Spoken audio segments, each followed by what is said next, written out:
Hi folks, welcome back to the series. So as you can see from the intro there, I set up this sugarcane farm really quick, and it's funny, you wouldn't believe how many freaking lily pads that took. It took something like 9 stacks of lily pads.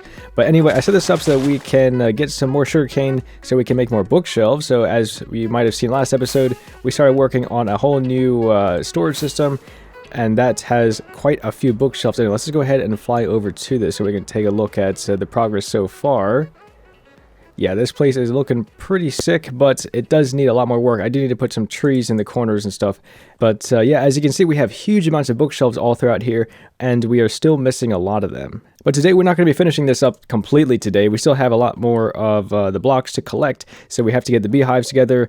And you know what? It's another thing I want to get done today, or at least start working on, because I have no idea how this mechanic really works, is I want to get more villagers bred in our world here. So as you might know, our village here, while it is quite nice, there are no villagers left. I think there might just be one, like, in some hole somewhere, but I think that guy got taken out by some zombies. But yeah, this is a ghost town, so we don't have any villagers left. And now that I'm looking at it, the Ravagers got to my freaking trees. So the main reason why we need these villagers is iron. So I'm going to be setting up an iron farm here very shortly. Probably not today's episode because villagers take a long time to breed. But anyway, let's just go ahead and pop into Creative Testing World so we can take a look at some designs. So iron farms nowadays are really easy to make in comparison with how they were back when I started playing this game because of a couple of new features. First of all, villages try to spawn in iron golems just like all the time. So after quite a few minutes, there will be an attempt to spawn an iron golem, and there you go. You can just passively harvest them. But there's another mechanic that was introduced very recently, which involves villagers getting scared by mobs. So if I go ahead and uncover this, these villagers will go into a panic, and I believe there should be an iron golem that spawns in here very shortly. But actually, since I just spawned in these guys, they're not going to spawn in an iron golem due to some factors I'm not going to go into too much detail about. So that design is called a 1x farm because it only has one village technically in it. Now this one on the right is technically a 2x farm, which has 2 villages. There are 2 separate groups of villagers here, and they are separated by 16 blocks, which makes them somehow 2 different villages. I don't know how that works, but either way, we have the same principle here of a hostile mob that will scare the villagers, and that will spawn in an iron golem every single time. But since we have 2 villages on either side, and 2 of these hostile guys, they will spawn into iron golems pretty much every single time around. Right, so this is the 3rd design, and it is actually based off of Gnembon's iron farm. It's very similar to it, but I made some major changes here just to scale it down and also to fix some bugs which I don't think existed when Gnembon first designed this farm. But anyway, let's go ahead and run it. It looks like very shortly here, 4 iron golems should be able to spawn in according to these stats. Yeah, that is pretty ridiculous, I think. And the reason why it does this is because there are 4 whole villages in this area. Each one of these clusters is technically a village, and because the Vindicators have such a very strong aggro range or whatever, all these villagers get like aggroed all the same time, or they start to try to run away, and the iron golems get spawned in nearly at the same time. The ridiculous thing to me is that it tries to do this every 40 seconds. So if a group of villagers see an iron golem, they will stop trying to spawn in iron golems for 40 seconds. But since we dropped the iron golems all the way down to here, they're out of range of the villagers, and within 40 seconds, the timers will reset, and we can get more iron golems to spawn in. Let's go ahead and set the time to night here, and you'll notice that it actually does work in the middle of the night, unless I turn those things off. So the way this works is a little bit different than how it works in the day. When we have a Vindicator in the presence of these guys, within a site that is, they will actually wake up and panic, pretty much. So we actually scare the villagers, and they will try to spawn in the iron golems pretty much the same way they try to spawn them in during the day. And then they go right back to sleep, which is a little bit crazy to me, but it works, so we might as well use it. So this is a great design because it's very easy to set up. The only problem is getting the Vindicator and getting our 12 villagers. We don't have any villagers in our world right now, apart from the ones in some faraway villages. And getting the Vindicator is going to be pretty difficult because we have to wait until a raid happens, or we have to cart run from some woodland mansion or something. But the benefits you get from this are ridiculous. So from running this thing for just about an hour, you get about 1,400 items, which is just ridiculous. So here are 3 different runs here. And then just for the sake of consistency, I ran it for 4 hours. And look at this. Like, if you AFK'd here overnight, it would just be so much iron. I'm not going to say that we're never going to run out of iron, but we could certainly start setting up a beacon grid around our base, which would be fantastic. Alright, so that is certainly enough rambling from me about the whole iron farm concept. Iron farms are great, and we can move on.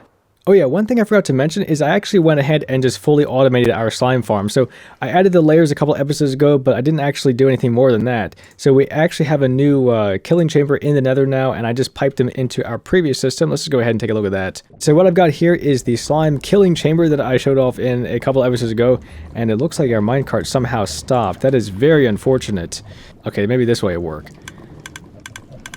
Oh, that is much better. Okay, now we're getting the full flow.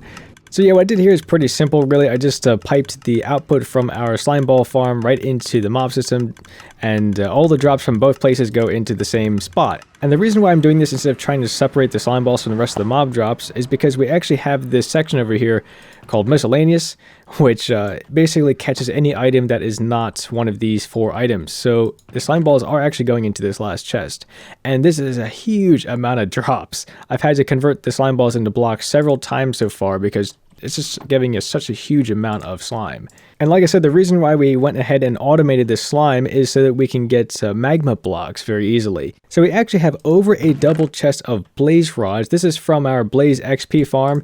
So let's just go ahead and grab a couple of these, and we'll start converting this into magma blocks. The recipe is pretty simple. You just convert it into blaze powder, and then you can convert that directly into magma cream.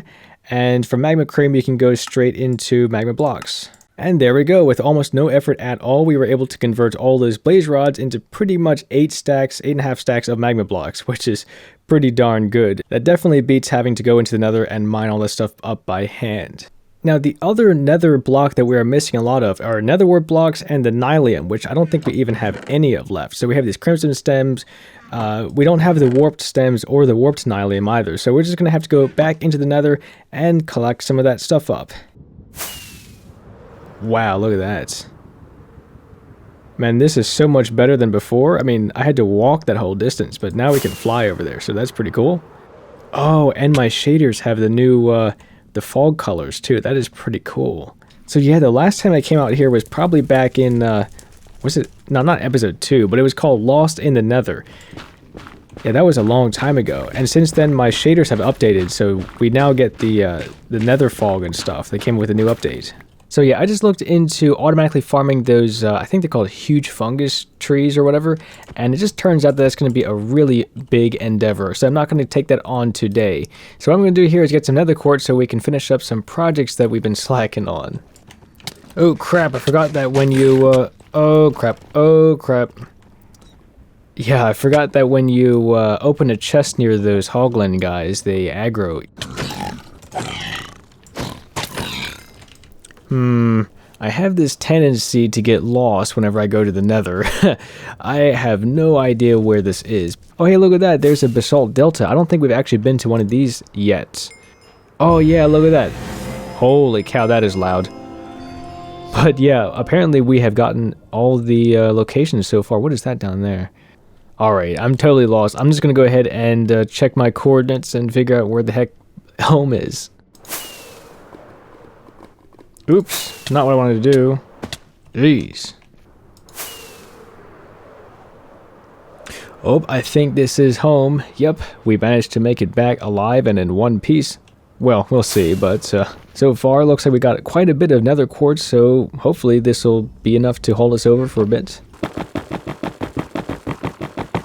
Also, we're going to need some end rods, so I'm going to head over to our end portal, and we'll get some of that.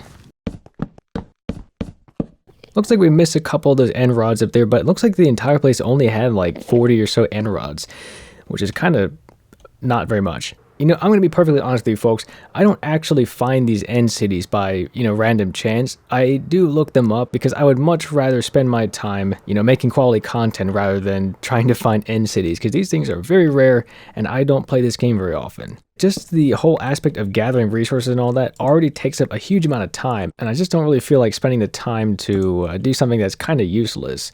Because to me, there is a difference between, you know, the reward that you get from solving something that's very difficult versus something that's really grindy, like trying to find end cities.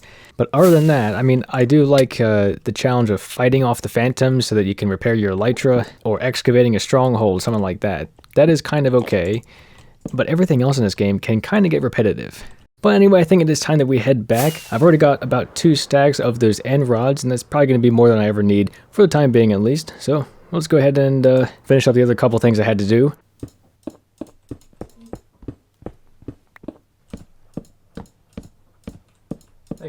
Alright, these new bridges are looking pretty good, especially that one over there, which didn't exist before. So, yeah, of course we do need to put in the lights, but I did not get any glowstone while we were in the nether, unfortunately, so that's going to have to also wait for a bit.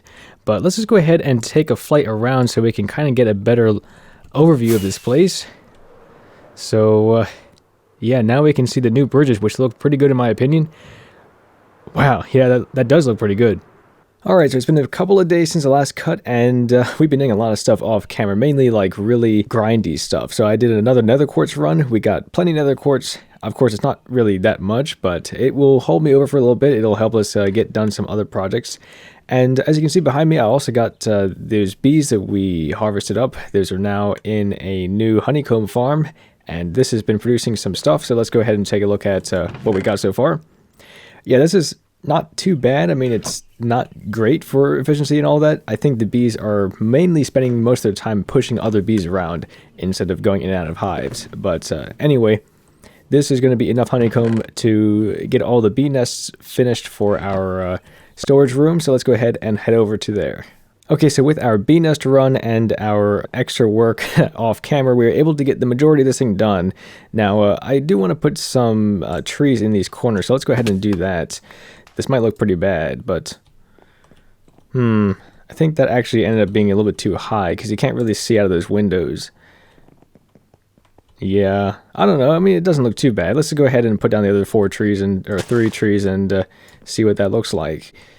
I don't know. Yeah, I could take this trees down a couple more blocks, I think. Alright, I think it looks much better now, especially with the shorter trees. I ended up having to take this tree out a couple of times because it ended up growing kind of tallish.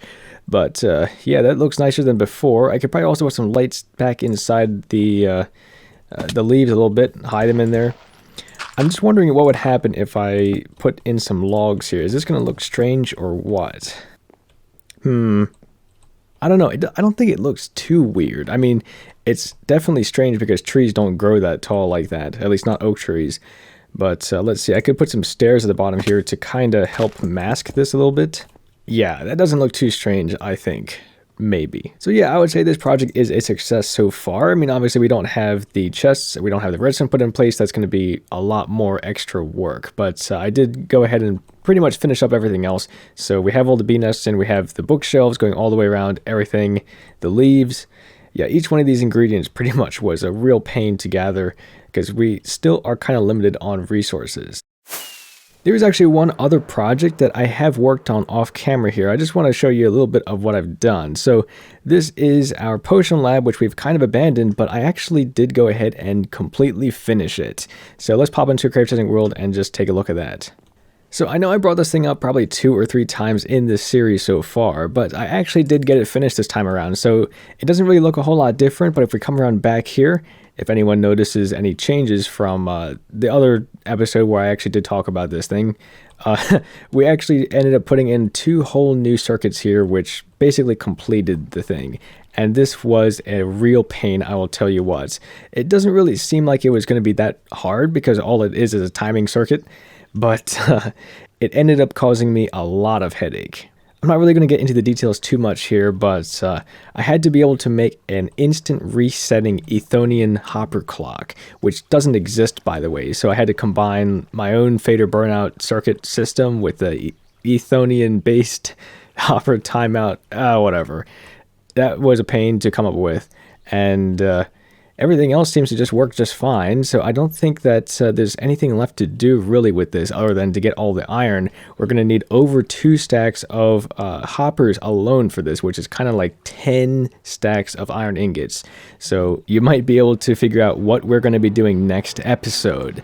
That's right, folks. Next time on Trufflez Technical Minecraft, we're going to be making an iron farm, which means we're going to have to be breeding up a lot of villagers. But anyway, folks, that's going to be it for me today. I hope you guys enjoyed the episode, and definitely stay tuned until next week. Take care. Bye-bye.